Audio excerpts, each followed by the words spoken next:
కూర్చుంటే చాలా సంగతులు చూస్తున్నాడు. ఆయన దేవుణ్ణి చూస్తున్నాడు, ఆయన మహిమను చూస్తున్నాడు, దూతలను చూస్తున్నాడు, ఆయన పరిశుద్ధుడు పరిశుద్ధుడు అని ప్రతిగానం చేయటం చూస్తున్నాడు. ఇవన్నీ చూస్తున్నప్పుడు అక్కడ చూసేవాడికి అయ్యో అని ఎందుకు వచ్చింది? భయమైంది. ఎందుకు భయమైంది? ఎందుకు భయమైంది అంటే చెప్తున్నాడు ఆయనే, అయ్యో నేను అపవిత్రమైన పెదవులు గలవాడను, అపవిత్రమైన పెదవుల వారి మధ్య నివసించు వాడను, నేను నశించుతుంది.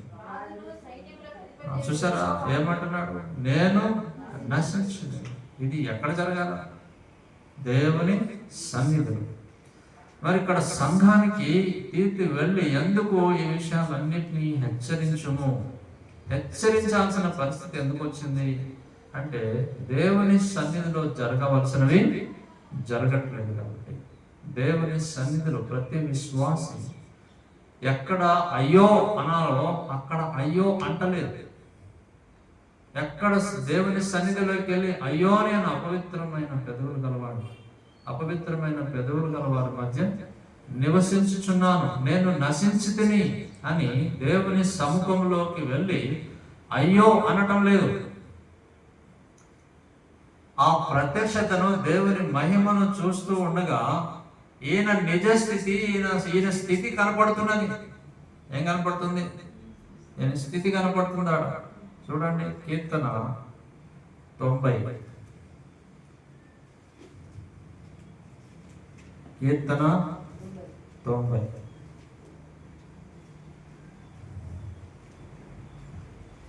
8వ వచనం చూడండి. మా దోషములు నీవు నీ ఎదుట ఉంచుకొని ఉన్నావు, నీ ముఖ కాంతిలో మా రహస్య పాపములు కనబడుచున్నవి. ఇది మ్యాటర్.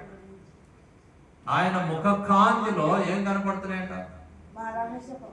ఏం పాపాలు? రహస్య పాపాలంటే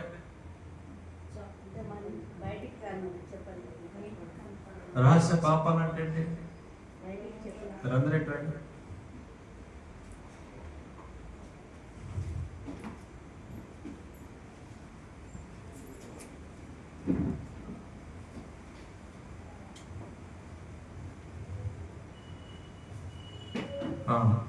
ఏం పాపాలు అంటున్నాం?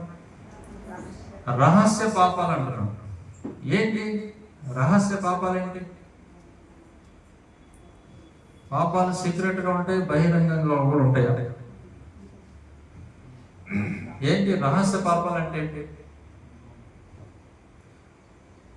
బహిరంగ పాపాలేంటి? రహస్య పాపాలేంటి? బహిరంగంగా అందరికి కనపడేటట్టు చేసేది బహిరంగ పాపాలు అంటారా?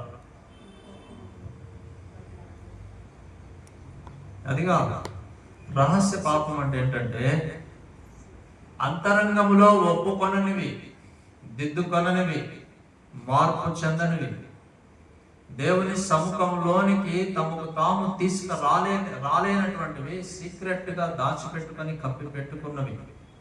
ఆ సీక్రెట్ గా దాచిపెట్టుకొని కప్పి పెట్టుకున్న సీక్రెట్ గా ఉన్నటువంటి ఆ రహస్య పాపములు ఆయనకి కనపడ్డాయట.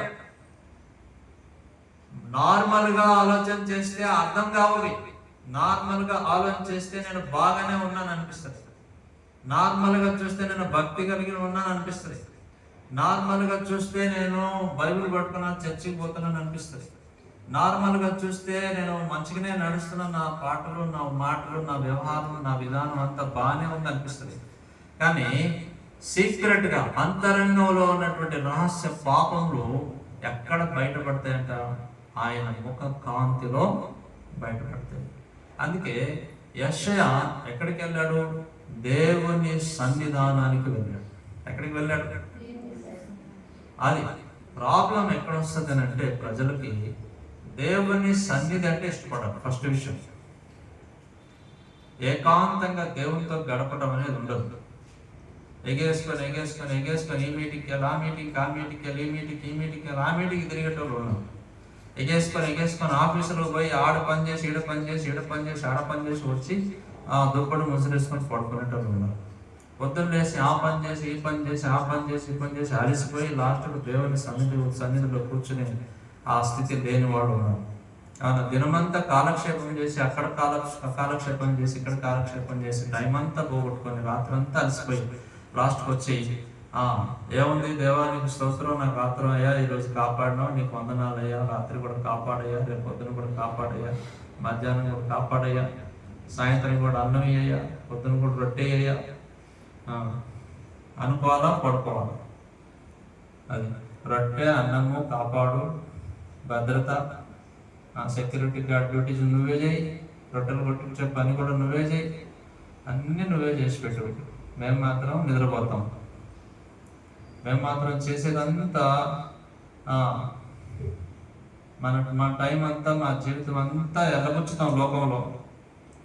లోకంలో ఎల్లబుచ్చేదంతా ఎల్లబుచ్చేస్తాం. లాస్ట్కి వస్తే దేవా ఏంటంటాం. దేవా ఏంటంటే అసలు నువ్వు నీ టైం అంతా ఎక్కడ వెళ్ళబుచ్చుతున్నావు?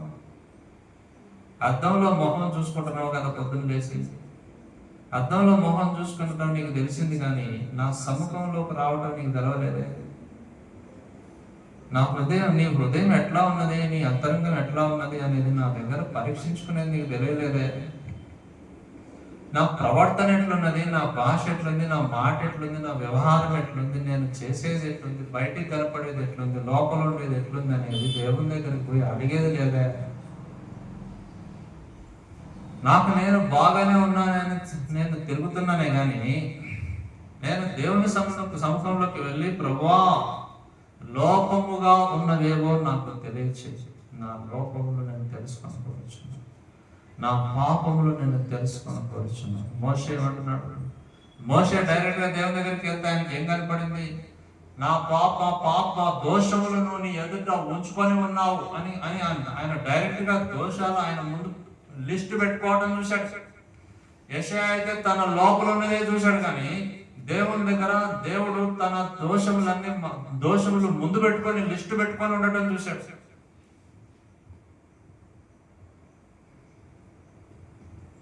అదనమాట ప్రతి విశ్వాసకి. మోషే నీవు మా దోషములు నీ ముందు పెట్టుకొని ఉన్నావు అని చూస్తున్నాడు. యెషయానేమో అయ్యో ప్రభువా నేను అపవిత్రమైన పెదవులు గలవాడిని అంటున్నాడు. అపవిత్రమైన మాటలు మాట్లాడే వారి మధ్యలో నేను నివసిస్తున్నాను అంటున్నాడు. నేను నశించి తిని అంటున్నాడు. అంటే దేవుని కోపము, దేవుని ఉగ్రత, దేవుని భయంకరత్వం తన మీద ఉండటం ఆయన చూస్తున్నాడు. మరి వాళ్ళు ప్రవక్తలు. మోసే సామాన్యమైనోడేం కాదు, యెషయా సామాన్యమైనోడేమి కాదు. They are legends in faith, they are legends in, వాళ్ళు విశ్వాసంలో చాలా ఆరితేరినటువంటి వాడు, చాలా గొప్ప కార్యాలు చేసిన వాడు. ఆది కాండం నుంచి ప్రకటన గ్రంథం వరకు ఉన్న 66 పుస్తకాలన్నింటిలో ఉన్న సారాంశం అంతా 66 అధ్యాయాల్లో రాసి పెట్టినాడు ఈయన యెషయా. 66 అధ్యాయాల్లో మొత్తం బైబిల్లో ఉన్న మొత్తం టోటల్ ఇన్ఫర్మేషన్ దీంట్లో ఉంటుంది. అంత గొప్ప ప్రత్యక్షత కలిగిన వాడు దేవుని దగ్గరికి వెళ్ళి కూర్చొని, ప్రభువా నీ సముఖంలో అసలు నేనేంటి, నా స్థితి ఏంటి, నా గతి ఏంటి, నా బతికేంటి, నా బాట ఏంటి, నా లోపలేంటి, నా అంతరంగం ఏంటి అని అది అడగం. ఏమడుగుతాం? ఎగ్జామ్ రాసి వచ్చినానయ్యా, పాస్ అయితే చెయ్యి, అవునా, ఇది చెయ్యి, అది చెయ్యి, అదా సాయం చెయ్యి.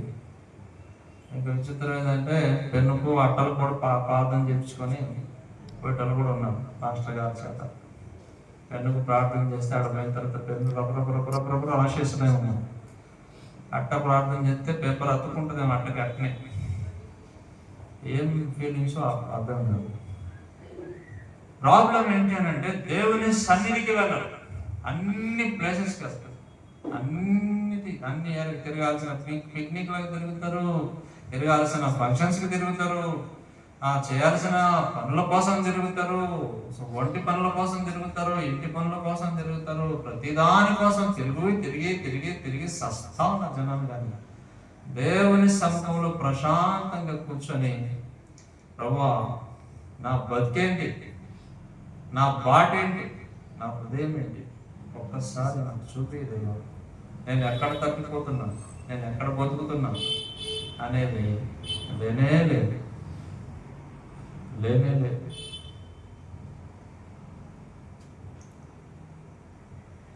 పాపం అక్కడున్న తీతు రాసినటువంటి పత్రికలు ఆయన వెళ్ళి లోపముగా ఉన్న